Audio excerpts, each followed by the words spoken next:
This almond cornbread recipe is perfect to serve with chili, but it's also pretty great on its own. First, melt 2 tablespoons of butter in a small bowl. Add the butter to a small bowl.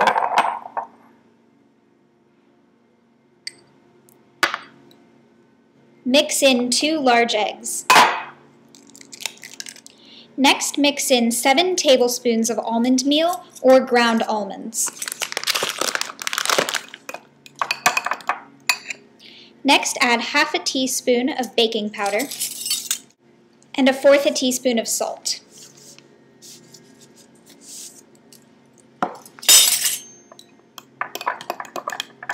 Pour your dough into a greased, microwavable container.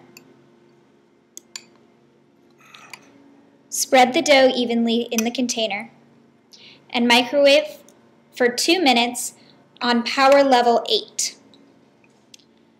Once it's done, you can let it cool for a few minutes before serving. Enjoy!